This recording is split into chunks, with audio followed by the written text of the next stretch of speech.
Le Figaro est une grande et vieille institution, rien ne vieillit comme les institutions et je crois, sans vouloir céder à la mode, qu'il faut de temps en temps donner un coup de plumeau et rajeunir et renouveler la formule. S'il ne fut directeur du Figaro que durant 3 ans, pendant les années 1970, Jean d'Ormesson a été l'incarnation du journal jusqu'à ses derniers jours. L'histoire commence dès sa naissance, le 16 juin 1925, annoncé 5 jours plus tard dans le carnet du jour du Figaro. Brillant normalien, devenu écrivain et chroniqueur dans la revue Art, Jean d'Ormesson est d'abord sur la liste noire du journal pour avoir écrit de Pierre Brisson, alors directeur du quotidien. Il y a tout de même une justice. On ne peut pas être directeur du Figaro et avoir du talent. En 1971, son roman La gloire de l'Empire a été un triomphe. 3 ans plus tard, il publie Au plaisir de Dieu. Il est la nouvelle coqueluche du milieu littéraire. Or, voilà que Jean Prouvost, alors propriétaire du Figaro, le consulte pour lui proposer de relancer le journal. L'écrivain accepte,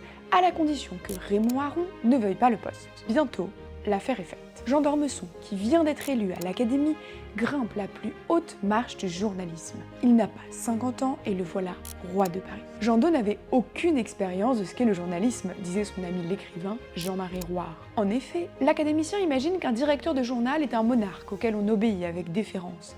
Et très vite, il déchante. Paul Morand, l'écrivain, raconte dans son journal le dépit du jeune directeur. Ils sont 350 à ne rien faire, à n'avoir aucun talent et à se mettre en grève dès qu'on veut s'en débarrasser. En juin 1977, après 3 ans à la tête du journal et des tensions de plus en plus fréquentes avec le nouvel actionnaire Robert Hersant, Jean d'Ormesson et Raymond Aron quittent le Figaro. Enfin sorti du tunnel directorial, Jean d'Ormesson écrit des romans, mais très vite, en moins d'1 an, il retourne au Figaro pour y publier des articles.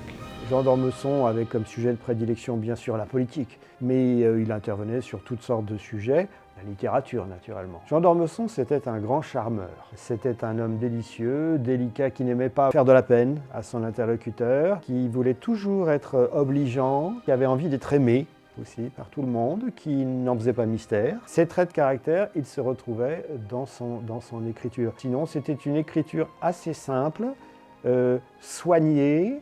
Le désir de clarté française qu'il y avait chez lui, le désir de plaire se retrouvait jusque dans les manuscrits, puisque nous exposons 7 manuscrits inédits de Jean d'Ormesson. Et ce qui me frappe, c'est qu'ils sont extrêmement lisibles.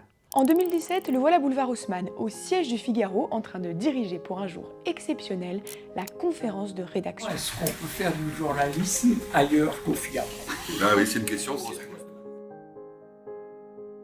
En mai 2017, quelques mois avant sa disparition, Jean d'Ormesson est l'invité des rencontres du Figaro Salgavo, sa dernière sortie publique. Qu'est-ce que les journaux, le Figaro, l'Académie a représenté pour moi des bouquets que je déposais sur la tombe de mon père. Durant près de 2 heures, il se montre éblouissant. L'écrivain et académicien s'éteindra à son domicile de Neuilly le 5 décembre 2017.